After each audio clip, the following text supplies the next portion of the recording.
오늘은 사순절 두 번째 주간입니다. 여러분들 아시다시피 예수님께서 우리를 위해서 대속의 죽음을 죽으시고 그 대속의 죽음을 통해서 우리의 영생을 약속하신 그 십자가의 고난을 깊이 묵상하는, 그래서 우리 또한 주님의 그 고난에 믿음으로 참여하기 위해서 결단하고 훈련받는 사순절 두 번째 주간을 맞이했습니다. 여러분들 사순절 은혜롭게 잘 지내고 계시죠?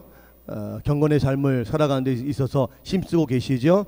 여러분들이 이런 삶을 이 사순절 기간 동안에 잘 훈련하셔서 여러분의 그 신앙의 삶이 평생 동안 이어질 수 있기를 주님의 이름으로 권면해 드립니다. 사순절 기간 동안에만 예수님이 생각하고 사순절 기간 동안에만 여러분들이 뭐 십자가의 은혜 앞에서 감사하고 그런 것이 아니라 우리 평생의 삶 가운데 늘 나를 위해서 대속의 죽음을 죽으신 그 예수님을 생각하고 그 예수님을 닮아가기 위해서 우리의 모든 것을 오늘 드린 말씀드리겠지만 헌신으로 이렇게 드러내 보이며 증명해 보이며 살아가는 이것이 예수를 통해 구원받은 성도의 아름다운 모습인 줄 믿으시기 바랍니다. 오늘 이제 우리가 그 교회 표와 그 목표 중에서 이제 네 번째입니다. 성령의 권능이 실천되는 헌신이라는 제목 가지고 잠깐 말씀을 드리려고 그래요. 오늘 우리가 본문으로 삼은 요한복음 19장은 예수님께서 대속의 죽음을 죽으시고 난 이후에 일어났던 일련의 사건을 배경으로 하고 있습니다. 예수님의 제자였지만 유대 사람들에게 그러한 사실이 알려지는 것을 두려워했던 아리마대 사람 요셉이 빌라도에게 예수님의 십체를 가져가기를 청해서 허락을 받고, 그리고 또 한 사람은 깊은 밤중에 예수님을 찾아와 영생을 얻을 방법에 대해서 물었던 니고데모가 그 모략과 침향 섞은 것을 가져와서 유대인의 장례법대로 향품과 함께 시체를 세마포에 쌌다고 하는 바로 그 내용이 오늘 본문의 내용입니다. 어떻게 보면 자신이 존경하고 또 그런 진심으로 따랐던 스승의 그 마지막 가는 길에 마지막 예우를 다한 것이다, 그렇게 보여지는, 어떻게 보면 지극히 평범하게 짝이 없는 이 사건 속에서 우리는 성령의 권능이 실천되어지는 참된 헌신의 실체를 발견하게 되어집니다. 사랑하는 성도 여러분, 우리 성도들은 하늘의 영광을 버리고 친히 인간의 육신을 입고 세상에 오셔서 생명조차 아끼지 않고 내어주신 예수 그리스도의 온전한 헌신을 통해서 구원과 영생의 복을 누리게 된 사람입니다. 그래서 이러한 구원의 은혜와 영생의 복을 받은 성도는 새로운 피조물된 자신의 태생으로 말미암아 너무나 당연히 헌신의 삶을 살 수밖에 없도록 만들어진 존재라고 하는 것이지요.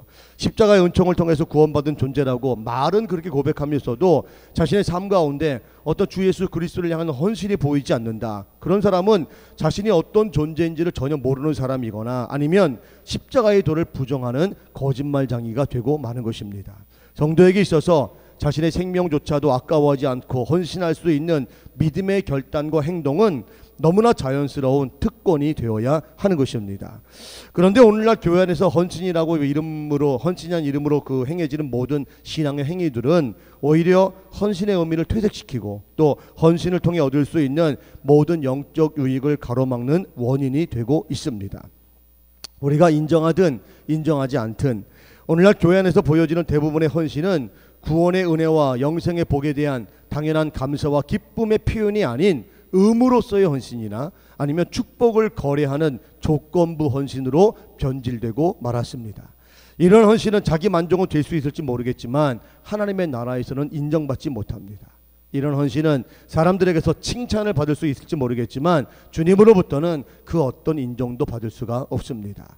두렙돈을 드렸던 과부의 이야기에서 알 수 있는 것처럼 주님은 얼마나 많은 것을 드렸느냐를 보시는 것이 아니라 어떤 마음으로 드렸는가를 중요하게 생각하시기 때문입니다.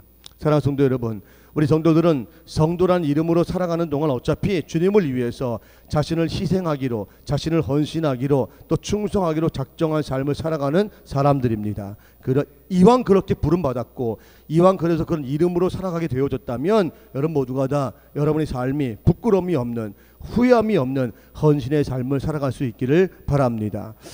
오늘 우리는 아리마대 요셉과 니고데모의 예상치 못한 행동을 통해서 온전한 헌신이 성령의 권고하심과 능력 주심을 통해서만 일어날 수 있다는 사실을 분명하게 깨달을 수가 있습니다.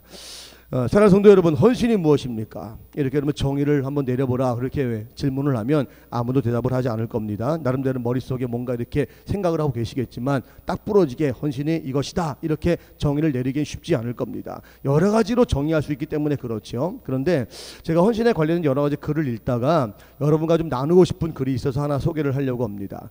저희 감리교 목사님이신 이주연 목사님이 계시거든요. 마포지방의 산마루교회라고 하는 그 교회를 담임하고 계시는 목사님이신 인데 제가 어떤 우연찮게 이렇게 알게 되어져서 그 목사님과 이렇게 그 목사님이 보내주시는 묵상글을 제가 계속 받게 됐습니다. 그래서 이메일을 통해서 받고 있는데 그 글 중에 하나 제가 이제 그 헌신에 관련된 글을 읽다가 감동이 되는 글이 있어서 여러분들이 잠깐 소개를 합니다. 오늘 아마 이 헌신이라고 하는 것이 어떤 것인가를 정의하고 이 정의된 헌신의 뜻 속에서 오늘 드려지는 여러분이 들려지는 이 설교의 말씀의 내용들이 전개가 될 것입니다. 헌신은 무엇입니까? 이분이 쓴 글이 이렇습니다. 지금 산골엔 붉은 감이 열렸습니다. 아마 가을에 아마 쓰신 것 같아요. 저는 이따금 감나무를 보며 묵상합니다. 감나무 씨앗은 자라서 감나무가 되어야 합니다. 그렇지 않으면 감나무가 아닙니다. 그리고 그 감나무엔 감이 열려야 합니다. 이 모든 것을 가리켜 자기 실현이라고 할 것입니다. 그런데 자기 실현에 머물러서는 아니 됩니다. 한 발짝 더 나아가야 합니다. 감이 그저 자기를 위하여 존재한다면 어떻게 되겠습니까? 그것만으로는 부족합니다. 감나무의 감은 까치의 밥이 되고 배고픈 이들의 양식이 되어야 합니다. 이것을 헌신이라고 합니다. 감나무를 볼 때에 하나님께서 지으신 이 우주는 헌신토록 열린 질서 속에 있음을 봅니다. 그러나 사람만은 자기 성취를 한 이후에, 성공한 이후에 그것을 자기만 가지고자 울타리를 쌓는 자폐적인 행동을 합니다. 회개하지 않는 집착이 남아있기 때문입니다. 인생의 마지막은 사랑으로 바쳐지는 헌신에 이르러야 합니다. 라고 하는 그런 글입니다. 이 글에서 제가 느낀 것은 헌신이라고 하는 것은 바로 생명을 내어주는 것. 그 감나무의 감이 그 감으로서의 자아실현한 그 모습. 그래서 내가 나름대로 성공했다, 나름대로 내 뜻을 이루었다 라고 하는 그 상태에서 그대로 머물러서 자기를 자랑하고 자기를 돋보이는데 관심을 갖는 것이 아니라 그런 자기 자신을 기꺼이 누군가의 필요를 위해서 내어줄 줄 아는, 자기의 모습이 망가져버리고 어떻게 보면 자기 실체조차도 찾을 수 없을 만큼 완전히 사라져버리는 그런 상태에 이르기까지 자신이 누군가의 필요를 위해서 자신을 내어줄 줄 아는, 그것이 헌신이라고 하는 의미인 것이죠.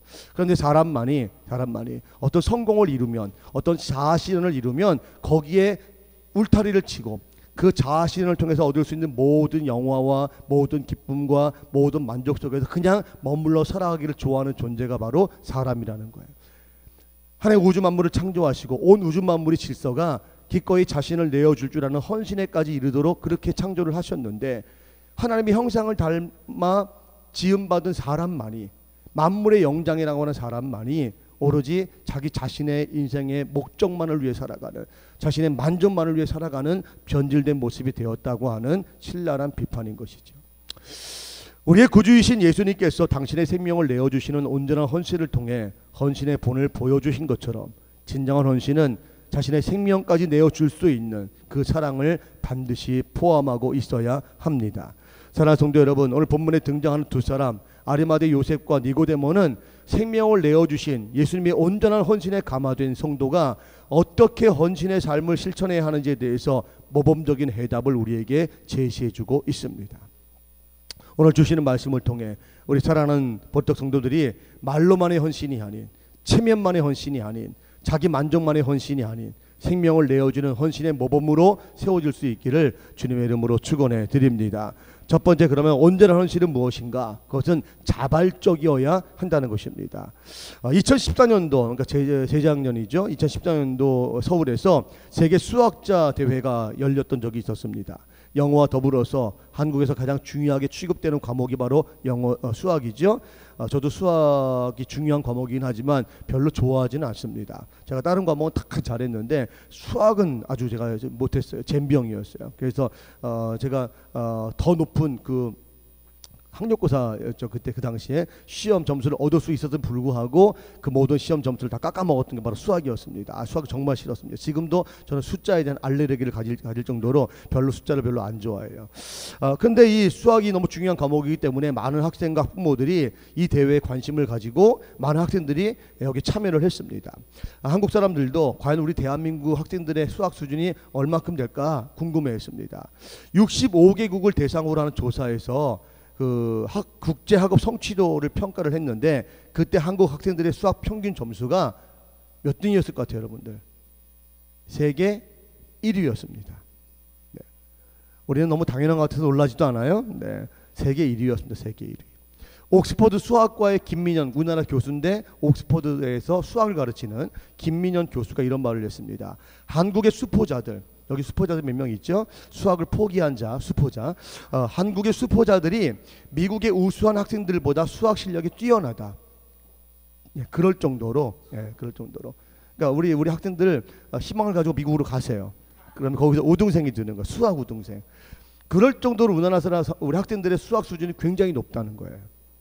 그런데 실상을 알고 보면 이야기가 좀 달라집니다. 수학 공부를 하는 내적 동기를 보면 그 조사된 나라의 평균을 0점으로 잡을 때 한국은 0.2점이었습니다. 그러니까 수학을 공부하는 내적 동기, 왜 수학을 공부해야 되지? 라고 하는 이 질문에 대해서 아이가 이러이러한 이유 때문에 공부를 한다는 그 동기를 조사해 보니까 0.2점밖에 안 됐어요. 반대로 스트레스 수치를 나타내는 불안감은 0.31로 매우 높았다고 합니다. 수학이 미래나 직업 선택에 도움이 될 것이라고 생각하는 도구적 동기도 0.39로 매우 낮았습니다. 종합해 보면 한국 학생들은 수학이 내 인생 가운데 전혀 도움이 안 될 것으로 생각하고 있지만 저도 그렇게 생각했거든요. 외부적 압박에 의한 불안감과 스트레스 때문에 억지로 공부를 하고 있다는 거예요. 그래서 억지로 공부해서 수학 어떤 객관적인 점수는 높게 나오는데 수학을 즐거워하지 않는다는 거죠. 수학 때문에 행복한 인생을 산다고 생각하지 않는다는 겁니다. 의무감으로 억지로 하는 일에는 뭐든지 한계가 있다는 말이죠. 진정으로 기뻐하는 일을 할 때 성과는 알아서 따라오게 되어 있는 것입니다. 아리마대 요셉과 니고데모는 예수님의 고난과 처형의 모든 순간을 남몰래 지켜본 사람들입니다. 예수님을 측근에서 모셨던 제자들조차도 예수님을 부인하고 도망치고 심지어는 배신하여 죽음에까지 몰고 간 것을 생각하면 사람들의 눈을 피해서 그냥 조용히 십자가의 처형을 바라보는 것은 큰 허물처럼 생각되지 않을 수도 있습니다. 그러나 오늘 본문을 보면 아리마대 요셉과 니고데모는 12명의 제자들도 하지 못한 일을 행동으로 옮기고 있는 것을 보여주고 있거든요. 당시 예수님의 처형은 종교적 기득권을 가지고 있었던 종교 지도자들이 이 타락하고 부패한 로마 권력과 결탁해서 조직적으로 일으킨 음모였습니다. 그리고 그 파장은 유대 사회 전체를 뒤흔들 만큼 아주 강력한 것이었습니다. 어느 누구도 로마 정부를 등에 업고 있는 이 강력한 불의의 세력에 대해서 맞설 엄두도 내지 못한 그런 상황이었습니다. 십자가에서 처형당한 예수님의 편에 선다고 하는 것은 자칫 자신의 생명과 삶의 터전을 잃을 수도 있다고 하는 아주 위험한 행동이었습니다. 더군다나 아리마대 요셉은 그 당시 존경받는 공의원의 신분을 가지고 있었던 사람이었습니다. 다시 말해서 예수님의 처형을 주도했던 사람들과 한솥밥을 먹었던 사람이었다, 그런 얘기입니다. 그러니까 지금 예수님의 시체를 달라고 한 아리마대 요셉의 행위는 공회원이라고 하는 자신의 신분을 공개적으로 부인한 것과 다를 바가 없는 것입니다. 이것은 다시 말하면 자신이 지금까지 공회원으로 누렸던 모든 권한과 영화를 포기하겠다고 하는 선언과 다를 바가 없는 것이죠. 니고데모 또한 사내들인 공의회의 의원이라는 직분을 가진 사람이었습니다. 그래서 일전에 예수님을 찾아왔을 때 그런 자신의 신분이 노출될 것을 두려워해서 한밤중에 찾아왔던 것입니다. 그런 니고데모가 예수님의 장례를 위해 장례용품을 가져온 것은 자신이 더 이상 종교 권력에 놀아나는 세속적인 사람이 아니라 예수를 위해 생명을 내어 던질 수 있는 참 제자임을 고백하는 행위였습니다. 그런데 우리가 여기서 주목할 것은 요셉이나 니고데모의 이런 행동들, 자신의 신분을 공개함으로 인해서 내가 예수를 위해서 나의 생명조차도 내어놓을 수 있는 그런 믿음을 가지고 있는 예수님의 제자라고 하는 이 사실을 공개적으로 증명하는 이 일들이 누구의 부탁이나 누구의 권유나 그것 때문에 행한 것이 아니라는 사실입니다. 또 예수님에 대한 단순한 동정 때문에 그리한 것도 아니라는 사실입니다. 또 사회적인 어떤 또 종교적인 체면을 지키기 위해서 한 것도 아니라는 것이죠. 요셉과 니고데모는 자신들을 위해 생명을 내어주신 예수님의 헌신에 크게 감화되었습니다. 그래서 더 이상 자신의 영달을 위해서 자신의 본 모습을 숨기던 그 비겁함을 떨쳐버리고 자발적으로 자신의 실체를 공개하는 결단을 내보인 것입니다. 이것이 온전한 헌신의 모습인 것이죠. 나를 위해 죽으심을 전혀 머뭇거리지 않으셨던 예수님처럼 그 예수님 앞에서 나 또한 그 어떤 주저함이나 어떤 망설임 없이 결단된 모습으로 나아가는 것, 이것이 자발적인 헌신입니다. 상황에 떠밀려서 또 사람들 눈치 때문에 아니면 숨겨둔 어떤 실리를 취하기 위해서 어쩔 수 없이 나서는 것은 온전한 헌신이라고 말할 수 없는 것이죠. 어떻게 보면 자발적인 헌신은 아주 미련한 것처럼 보일 때가 있습니다. 헌신을 요구받는 자리에서 앞뒤 생각 없이 그냥 나서야 되기 때문인 것입니다. 만약 마리아 마르다와 요셉과 니고데모가 그 당시의 상황 이것저것을 다 생각했다면, 다 염두에 두었다면, 다 계산했다면 이렇게 자신의 신분이 노출됨으로 말미암아 자신의 생명을 위협받는 그 자리에 이렇게 서슴없이 나갈 수 있었을까요? 생각했다면, 뭔가 계산했다면, 뭔가 망설였다면 그렇게 하지 못했을 것입니다. 그러나 생각 없이, 이 생각 없다는 말이 정말 생각이 없다는 것이 아니라 그런 모든 인간적인 모든 생각들을 다 내려놓고 헌신하신 자신, 우리의 구원을 위해서 당신의 모든 것을 기꺼이 십자가에서 내어놓으시는 그 예수님의 그 죽음을 바라보면서 나도 그렇게 살아가는 것이 마땅하다 결단하고 자발적으로 그 자리에 나아간 것, 이것이 바로 아리마대 요셉과 니고데모가 보여준 참된 헌신의 모습인 것이죠. 제가 이제 뭐 그 드라마를 잘 보지는 않지만 여러분 드라마나 광고를 통해서 우리에게 주는 메시지가 많다고 제가 말씀을 드려요. 그걸 영적으로 잘 해석해 보면 굉장히 유익한 것이 많이 있습니다. 요즘 여러분들 그 드라마 중에 이제 제가 육룡이 나르샤 얘기를 해서 여러분들이 육룡이 나르샤를 보시는지 모르겠는데 장사의 신이라고 하는 수목 드라마가 있습니다. 근데 이 장사의 신이라고 하는 이 드라마는 여러분 알고 있는 것처럼 그 소설 객주라고 하는 그 객주라고 하는 그 소설을 드라마한 것이거든요. 내용을 잠깐 얘기하면 폐문안 천가 객주라고 하는 그 천가 객주를 되살리고자 그 아버지의 유업을 이어서 천봉삼이라고 하는 그 인물이 온갖 고생을 다 하면서 결국엔 유기전 대행수로 성공하는 그 스토리를 다룬 그런 내용입니다. 근데 이 천봉삼을 가장 가까이 도왔던 사람 중에 한 사람이 누구냐면 쇠돌이라고 하는 인물이 있었어요. 지난주에 그 쇠돌이라고 하는 인물이 그 천봉삼을 위해서 자신의 생명을 내어주는 그런 장면이 전파를 탔습니다. 제가 그 장면을 보게 된 이유가 있었습니다. 자순절이잖아요, 우리가. 저는 그 쇠돌이의 모습 속에서 우리를 위해서 대신 대속의 죽음을 죽으신 예수님의 모습을 봤습니다. 사실은 그 쇠돌이가 죽을 자리가 아니었습니다. 천봉삼이 그 보부상들을 그 동원해서 그 나라의 어떤 그 영모를 꾀한다고 하는 그런 죄를 뒤집어쓰고 사형 선고를 받은 상황이었거든요.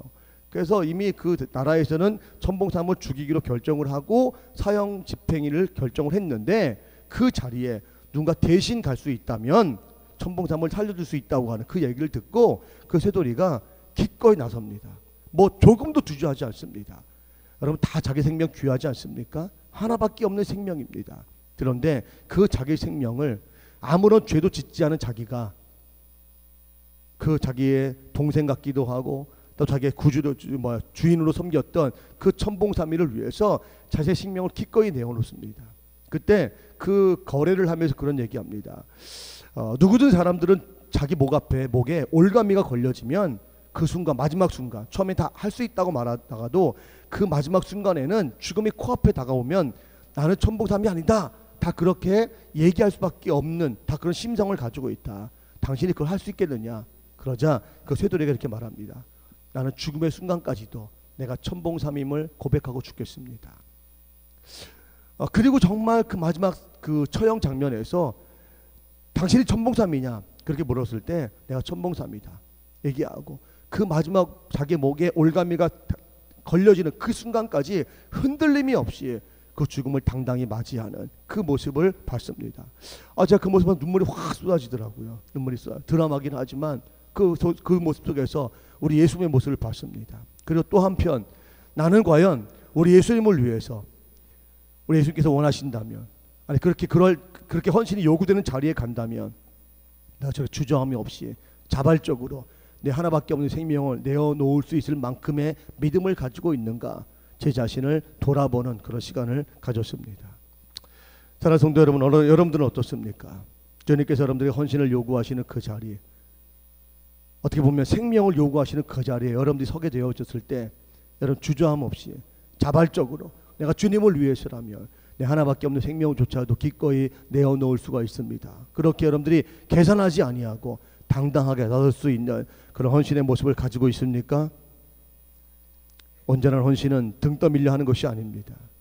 온전한 헌신이 생명을 내어주는 사랑이라는 정의를 뒷받침하려면 그에 걸맞는 행위가 반드시 우리 삶 가운데 나타나야 되는 것이죠. 그 첫 번째가 바로 자발성이라고 하는 것입니다. 두 번째, 온전한 헌신은 고난과 죽음조차도 불사할 줄 아는 열정이라고 하는 것입니다. 앞서도 말씀드렸지만 아리마대 요셉과 니고데모는 참으로 위험스러운 순간에 자신의 존재성을 드러내고 말았습니다. 지금은 예수님이 온 유대 사람들에게 지지를 받는 그런 상황이 아니거든요. 예수님이 사람들의 지지를 힘입었을 때에는 대제사장들이라든지 장로들도 예수님에서 어쩌지 못했습니다. 그래서 밀란이 날까 두려워해서 예수님을 지금은 처형하지 말자 그렇게 말할 정도로 예수님을 두려워했습니다. 그러나 지금은 상황이 완전히 바뀌었습니다. 예수님을 지지하는 것이 얼마나 위험천만한 일인가를 예수님의 처형을 통해서 확인한 그런 상황이었습니다. 오죽했으면 예수님을 위해서 목숨까지도 바치겠다고 결단했던 그 베드로조차 예수님을 부인하고 도망갔겠습니까? 상황만으로 본다면 더욱 자신을 숨기고 감추는 것이 가장 현명한 행동처럼 여겨지는 바로 그런 때였습니다. 그러나 요셉과 니고데모는 오히려 그런 상황 속에서 자신을 사람들 앞에 공개했습니다. 요셉 같은 경우는 예수님을 처형한 집행관에게 자신의 신분을 드러냈습니다. 여러분, 어떻게 이것이 가능했을까요? 성경은 성경 몇 군데에서 이 질문에 대한 답을 이렇게 제시하고 있습니다. 마가복음 15장 43절입니다. 평행 본문인데 함께 읽습니다. 시작. 아리마대 사람 요셉이 와서 당돌이 빌라도에게 들어가 예수의 시체를 달라 하니 이 사람은 존경받는 공회원이요 하나님의 나라를 기다리는 자라. 아멘. 누가복음 22장 51절 평행 본문입니다. 시작. 그들의 결의와 행사에 하나님의 나라를 기다리는 자라. 아멘. 성경에서 아리마대 요셉이 어떠한 사람인가에 대해서 좀 더 구체적으로 부연해 설명하고 있는데, 이 아리마대 요셉은 그 성정이 불의에 항거할 줄 알고 의를 지키는 데 있어서 목숨을 걸 만한 그런 열정을 가졌던 사람이었다. 그렇게 부연 설명하고 있습니다. 그러니까 아리마대 요셉이 예수님의 이 처형을 바라보면서 그리고 예수님의 그 십자가를 시체를 달라고 하는 그 장면 속에서 그냥 이것이 즉흥적으로 이루어진 일이 아니라 이미 그 아리마대 요셉 가운데에는 불의에 대해서 항거하고 그리고 의와 진리를 지키고자 하는, 여기에 자신의 목숨도 내어놓을 줄 아는 열정이 그 가운데 있었다는 것을 우리에게 말씀하고 있는 것입니다. 타락하고 부패한 세상에 이 세상을 청산하고 진리와 선으로 가득한 하나님의 나라를 세우고자 하는 거룩한 비전이 그 아리마대 요셉에게 있었다라고 하는 것이죠. 주님께서 이루시고자 하셨던 의와 선을 위해서라면 내가 고난을 받는 것, 때로는 죽음을 당하는 것조차도 두려워하지 않는 열정이 그 가운데 가득했기 때문에 요셉과 니고데모는 지극히 그 위험한 자리에 나아가는 것을 조금도 주저하지 않고 자발적으로, 오늘 성경에서는 당돌하게 이렇게 얘기했는데 그렇게 주저하지 않고 나아갈 수 있었던 것입니다. 사랑하는 성도 여러분, 우리가 사는 세상이 어떻습니까? 희망의 세상입니까? 아니면 불행의 세상입니까? 우리나라 사람들 우리나라를 향해서 헬조선이라고 말하잖아요. 특히 젊은이들 이 시대에 헬조선이다, 희망이 없는 나라다, 그런 땅이다, 그렇게 이야기합니다. 그래서 그런 세상을 살아가면서 많은 사람들이 새로운 희망의 세계를 꿈꾸고 있습니다. 어떤 사람이 새로운 희망을 만들 수 있겠습니까? 사람들은 불의와 부정 그리고 타락한 세상을 바라보면서 탄식하고 비판합니다. 누군가를 향한 정죄도 서슴지 않아요. 국회의원이 잘못해서 그렇다, 대통령이 잘못해서 그렇다, 다 그렇게 정죄합니다. 그러나 그것만으로는 세상은 변하지 않습니다. 갱신되지 않아요. 희망은 그저 그림자일 뿐 실체로 다가오지 않습니다. 희망은 말로 만들어지는 것이 아니기 때문이에요. 새로운 희망이라고 하는 것은 고난과 죽음조차도 불사하는 그 열정을 가진 사람들을 통해서 이루어지는 것입니다. 아리마대 요셉과 니고데모는 예수님의 삶이 절망과 저주로 가득했던 유대 사회에 새로운 희망을 주기 위한 헌신이라고 하는 것을 깨달았습니다. 예수님께서 팔복으로 표현하신 하나님의 나라에 대한 설교가 그저 사람들의 귀에만 즐겁게 들렸던 위안이 아닌 진정한 실체가 될 수 있음을 그 십자가의 죽음의 사건을 통해서 믿게 되었다는 것입니다. 예수님께서 병자를 고치시고 귀신 들린 사람들을 고쳐주면서 내가 믿음으로 구원받았다, 하나님의 나라에서 내가 멀지 않도다 하신 그 말씀이 무엇을 의미하는지를 예수님의 그 십자가의 죽음의 사건을 통해서 그들은 분명히 깨달았다고 하는 것입니다. 아, 여기에 희망이 있는 것이구나. 이 십자가의 죽음 속에 새로운 희망, 이 불의함으로 가득하고 거짓으로 가득한 이 세상을 뒤엎어내고 여기에 하나님이 기뻐하시는 새로운 희망의 세계를 꿈꿀 수 있는, 건설할 수 있는 이 해답이 여기 십자가에서 있는 것이구나. 예수님께서 그걸 말씀으로 그냥 말로만 하신 것이 아니라 그의 삶을 통해 증명하신 것이구나. 그들이 깨달아졌을 때 나도 그 열정을 가지고 예수님처럼 고난과 죽음도 불사하고 그 희망의 세계를 만들기 위해서 자신의 생명을 내어놓았던 것처럼 그 열정을 나도 본받아서 그 열정으로 나도 그 세계를 만들기 위해서 내 모든 건 내어놓으리라. 이 결단이 바로 아리마다 요셉과 니고데에게 있었다는 것입니다. 십자가의 고난과 죽음은 예수님께서 살아생전에 누누이 강조하시고 또 생생하게 증명하셨던 그 하나님의 나라가 어떻게 이루어지는지를 아주 보여주는 체험의 현장이 된 것입니다. 아리마다 요셉과 니고데모는 예수님의 십자가에서 새로운 희망의 나라가 시작될 수 있음을 볼 수 있었습니다. 그리고 그 희망은 예수님의 고난과 죽음을 통해 시작된다는 것도 알게 되었습니다. 그래서 아리마다 요셉과 니고데모 또한 예수님처럼 이런 새로운 희망의 세계를 향해 믿음의 한 걸음을 내어 디딘 것이죠. 그것이 바로 헌신이었습니다. 사랑하는 성도 여러분, 누가 이 세상을 바꾸는 헌신자가 되겠습니까? 진리와 의와 선이 가득한 새로운 세상에 대한 희망을 꿈꾸는 사람이 이 세상을 바꾸는 주역이 될 줄로 믿습니다. 그리고 우리 성도들이 그러한 희망을 꿈꾸는 사람이라면 반드시 여러분 또한 고난과 죽음조차 불사하는 열정으로 헌신해야 하는 것입니다. 새로운 희망의 세계를 향한 열정은 생각으로 이루어지는 것이 아닙니다. 어떤 이론이나 학문적 접근으로 이루어지는 것이 아닙니다. 희망은 모델하우스가 아닙니다. 희망은 자신을 고난과 죽음의 자리로까지 몰아가는 열정으로 만들어지는 실제적인 보금자리여야 하는 것입니다. 여러분들 다 보셨겠지만 영화 빌리 엘리어트라고 하는 영화가 있습니다. 가난한 광부의 아들로 태어난 11살 소년 빌리가 이 세계적인 발레린으로 성공하기까지 이야기를 담은 이 영화입니다. 보는 내내 가슴이 막 뜨거워지는 큰 감동이 있는 그런 영화입니다. 아직 보지 못하신 분들은 꼭 한번 시간 내서 보시기 바랍니다. 그 중에서도 아주 특히 이렇게 인상에 남는 장면이 있습니다. 원래 이 빌리의 아버지는 이 빌리를 권투 선수로 키우려고 했습니다. 그런데 이 아이는 권투에 재능도 없고 권투에 별로 관심도 없었거든요. 이 아버지의 고집을 꺾고 어렵게 돈을 마련해서 런던의 로얄 발레리나 학교에 시험을 보러 가게 됐습니다. 근데 체계적인 훈련을 받지 못했으니까 제 실력을 발휘하지 못하고 이제 낙심한 가운데 시험장을 빠져나가려고 했습니다. 그때 이 심사위원 한 사람이 이 빌리에게 이렇게 질문했습니다. 넌 춤출 때 어떤 느낌이 드니? 이렇게 물었습니다. 그때 빌리가 대답했습니다. 예, 제 몸 안에 불길이 치솟고 저는 거기서 막 날아가는 것 같아요. 새처럼 막 날아다니는 것 같아요. 마치 전류를 타고 그 전류를 받아서 막 전류를 타고 날아다니는 것 같은 그런 느낌이 들어요. 이렇게 대답을 했습니다. 그 말을 듣고 심사위원들은 이 빌리를 이 발레 학교에 입학을 시키기로 결정을 합니다. 물론 더 뛰어난 실력을 가진 아이들이 많았음에도 불구하고 심사위원들은 빌리의 가슴 속에 뜨겁게 고동치는 열정을 보았던 거지요. 발레리노에게 열정만큼 중요한 것은 없다고 생각했기 때문에 빌리의 그 열정을 인정해주고 그 열정을 불태울 수 있는 기회를 제공해 준 것입니다. 빌리는 나중에 이 발레에 대한 열정으로 그 아버지, 자신이 발레리노가 되기를 원하지 않았던 그 아버지와 형이 보는 앞에서 세계 최고의 무대에서 주인공으로 서게 되어집니다. 사랑하는 성도 여러분, 물론 우리가 열정만 가지고 있다고 해서 마음먹은 것이 모두 이루어지는 것은 아닙니다. 열정을 실행할 수 있는 능력과 힘도 갖추어야 되죠. 그러나 이 또한 열정에서 다 비롯되는 것이기 때문에 결국 열정이 모든 것에 대한 해답이 될 수 있는 것입니다. 열정을 가진 사람만이 그 무엇을 성취할 수 있고 그 어떤 자리에서든 빛날 수 있게 되는 것입니다. 예수님은 희망을 말씀하셨고 그 희망을 선물하시기 위해서 고난과 죽음의 십자가로 자신이 하신 말씀을 그대로 증명해 주셨습니다. 이것이 온전한 헌신이었습니다. 그 일을 위해서 자신의 모든 것을 불태울 줄 알았던 그 열정을 직접 삶을 통해 보여주셨다는 것이죠. 이제 우리들도 하나님의 나라라고 하는 새로운 희망의 세계를 말하고 있다면 우리 또한 고난과 죽음조차도 불사할 만한 열정으로 그 희망의 나라가 오기까지 헌신해야 할 줄로 믿습니다. 마지막 세 번째로 온전한 헌신은 오직 예수님께만 집중하는 것, 그것이 온전한 헌신입니다.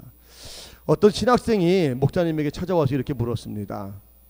목사님, 사람에게 분명히 해야 할 일이 존재합니까? 하나님께서 사람에게 분명한 사명을 주신다면 그 사명을 따르지 않고 그냥 일반적으로 사는 사람들은 모두 잘못된 것입니까? 이렇게 질문했습니다. 그때 목사님이 대답하시기를 아닙니다. 하나님은 우리에게 자유의지를 주셨고 사명이란 무엇인가에 대한 문제라기보다는 어떻게 문제가 더욱 크다네. 성경에도 나와 있듯이 무슨 일을 하든지 하나님의 영광을 위해 사는 것이 중요한 것이지, 이렇게 대답을 했습니다. 신학생은 한 가지 질문을 더 했습니다. 그렇다면 헌신이 무엇인지 알고 싶습니다. 헌신과 단순한 열심의 차이에 대해서 저는 잘 모르겠습니다. 그래서 질문을 다시 한번 던졌습니다. 그때 이 목사님이 이렇게 대답했습니다. 백지 한 장을 가져오게. 그래서 그 백지를 가져왔어요. 그래서 거기다 이렇게 글을 쓰기 시작했습니다. 내 인생 백지 위임장. 장기 모든 것을 예수님께 위임함. 그렇게 써놓고 이렇게 말을 했습니다. 쉽게 말해서 여기에 사인을 하는 것이 헌신이네. 열심은 내 입맛에 맞는 것이지만, 맞춰하는 것이지만, 헌신에는 내가 들어갈 틈이 없다네. 그렇게 말을 했다는 것이죠. 내 인생 모든 것을 백지에 위임하듯이 예수님께 내 인생 모든 것을 다 위임하고, 그래서 하나님께서 원하시는 것이라면 어떤 것이라도 거기에 대해 내 생각이나 내 뜻이나 내 의지나 내 감정 어떤 것도 들어가지 않고 오직 주님께서 원하시는 그 전체를 주님께 내어드리는 것, 그것이 진정한 헌신이네. 그렇게 말을 했다는 거죠. 요셉과 니고데모가 예수님의 시체를 가져다가 장례를 치르도록 한 행동은 어떤 대가를 바라고 한 것이 아닙니다. 남들이 하지 않는 일을 함으로 인해서 어떤 공로나 업적을 세워서 자신의 이름을 내기 위함도 아니었습니다. 아리마대 요셉과 니고데모의 행동은 철저하게 자신은 돌보지 않고 오직 예수님께만 집중하는 참된 헌신에서 발로했다는 것이죠. 오늘 본문에서 니고데모는 예수님의 장례를 위해 모략과 침향 섞은 것을 100리트라쯤 가져왔다고 성경은 기록하고 있습니다. 1리트라는 327g입니다. 그러니까 100리트라는 계산해 보면 32.7kg 정도가 되는 것이죠. 보통 남자아이들 한 초등학교 2학년에 3학년 정도 되는 아이들의 몸무게만큼의 그런 무거운 많은 분량을 가져온 것입니다. 근데 이 정도의 분량은 그 당시에 어떤 경우에 사용하는 양의 분량이냐면 왕의 장례를 사용할 때에 사용하는 분량이 바로 32.7kg, 100리트라는 것입니다. 무슨 말입니까? 니고데모는 예수님의 장례를 치를 때에 100리트라의 향유를 사용함으로써 예수님이 자신의 왕임을 고백하고 있는 것입니다. 이 고백은 죽음 너머에 있는 영원한 하나님의 나라의 왕이시며 자신이 그 나라의 백성됨을 고백하고 있는 것이죠. 니고데모에게 이러한 신앙 고백이 없었다면 향유를 100리트라씩이나 준비할 필요가 없었을 것입니다. 사랑하는 성도 여러분, 온전한 헌신은 헌신의 대상으로 오직 예수님만 생각하는 것입니다. 헌신하면서 오직 예수님께만 나의 모든 마음과 나의 모든 뜻과 나의 모든 정성을 집중하는 것입니다. 우리의 마음이 둘로 셋으로 나눠져 있다면 온전한 헌신을 하기가 어렵습니다. 사람들을 의식하게 되어지고 그러면 자신도 모르게 바리새인처럼 변질되는 것이죠. 자신의 실익을 생각하게 되면 결과에 따라서 하나님을 원망하고 불평하는 이스라엘 백성들처럼 변질되고 마는 것입니다. 그러므로 그 어떤 헌신을 하든 오직 예수님만 생각하고 예수님께만 집중하시기를 바랍니다.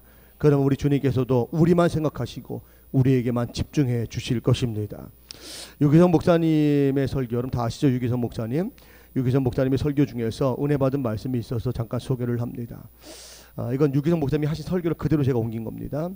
유기성 목사님의 설교입니다. 한 선교사님의 말씀에서 큰 은혜를 받았습니다. 어느 날 아침 기도 중에 하나님께서 그 유기성 목사님 설교 중에 나오는 이 선교사님이 하신 말씀을 유기성 목사님이 옮기신 것을 제가 다시 옮기는 겁니다. 어렵죠? 네, 어쨌든 유기성 목사님이 이렇게 말씀하셨어요. 선교사님이 말씀을 하셨는데 그 말씀에 유기성 목사님이 은혜를 받으셨다는 거예요. 그 선교사님이 하시는 말씀이 아침에 기도하는 중에 하는데 하나님께서 너에게 나는 누구냐? 이렇게 물어보셨다는 거예요. 선교사님이 대답을 하셨습니다. 하나님은 저에게 있어서 항상 첫 번째십니다. 이렇게 대답을 하시고 난 다음에 선교사님 스스로 내 대답을 참 잘했구나 생각하고 하루 종일 뿌듯한 마음을 가지고 있었습니다. 근데 시간이 지날수록 그 마음속에 하나님이 내 대답을 기뻐하지 않으시는구나 그런 마음이 자꾸 들더라는 거죠.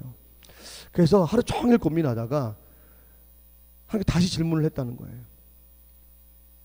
하나님, 제가 대답을 잘못한 것 같습니다. 하나님은 저에게 첫 번째가 아니라 저에게 모든 것이 되어주십니다. 그때서야 그 마음속에 그 마음의 눌림이 사라져버리고 그 마음의 기쁨을 얻게 되었다는 것이죠. 하나님은 우리에게 첫째가 아니시다. 하나님은 우리에게 있어서 첫째가 되는 걸 기뻐하지 않으신다. 하나님이 첫째라면 둘째, 셋째가 있다는 것을 의미하기 때문이다. 만약 어떤 남자가 아내에게 당신이 첫째고 미스 김은 둘째고 미스 성은 셋째야 그렇게 말한다면 그 아내가 첫째라고 만족하겠는가? 하나님도 우리와 그런 관계를 맺기를 원하신다. 하나님은 우리의 언제나 전부가 되어 주신다. 그런 설교의 내용이었습니다. 저도 이 설교의 내용을 발췌해서 읽으면서 생각했습니다. 우리 항상 하나님께 우리 모든 것을 드린다고 말하지만 정말 그 모든 것이 정말 모든 것인가? 그 모든 것을 드린다고 하는 말은 예수님께만 집중한다는 것인데 과연 우리가 예수님께 헌신할 때 이런 온전한 집중력 있는 헌신을 했었는가를 생각해 보았습니다. 사랑하는 성도 여러분, 여러분에게 예수님은 전부이십니까? 여러분 다시 한번 묻겠습니다. 여러분에게 예수님은 전부이십니까? 그렇다면 여러분의 전부를 다하여 주님을 섬기시기를 바랍니다. 주님이 우리를 위해서 전부를 내어주셨던 것처럼 우리 또한 우리의 전부로 주님을 섬기는 것이 마땅합니다. 바라기는 성령의 권능 중에 온전한 헌신의 참 모델이 되어준 아리마대 요셉과 니고데모처럼 우리 보떡 성도들도 온전한 헌신의 주인공들로 하나님과 사람들 앞에 인정받으시기를 주님의 이름으로 축원해 드립니다. 기도하겠습니다. 하나님 고맙습니다. 오늘 아리마대와 요셉과 또 니고데모가 저희들에게 참다운 온전한 헌신이 무엇인가에 대해서 아름다운 모델로서 그 해답을 보여주었음을 우리가 말씀을 통해 들었습니다. 하나님, 우리가 항상 주님을 위해서 나를 위해서 모든 것을 바치신 그 주님을 위해서 나의 모든 것을 다하여 주님을 섬긴다고 충성한다고 그렇게 말로 고백은 잘하지만 과연 저희들의 고백이 오늘 본문에서 등장했던 아리마대 요셉과 니고데모처럼 온전한 헌신을 하고 있는가 다시 한번 돌아봅니다. 여전히 무언가 생각하고 있었고 무언가 계산하고 있었고 여전히 무언가 나의 실익을 쫓아서 행했던 적이 얼마나 많이 있었습니까? 하나님 부끄럽습니다. 하나님 용서해 주시옵소서. 나를 위해서 모든 것 다 내어주신 우리 주님을 위해서 저희 또한 우리의 모든 것을 기쁨으로 자발적으로 계산 없이 그것이 헌신의 자리에 나아갈 때에 고난이 있다 할지라도 죽음이 있다 할지라도 기꺼이 두려워하지 아니하고 나의 모든 열정을 불태워서 헌신할 수 있는 우리 모든 성도들 되게 하여 주시옵소서. 감사하며 예수님 이름으로 기도하옵나이다. 아멘.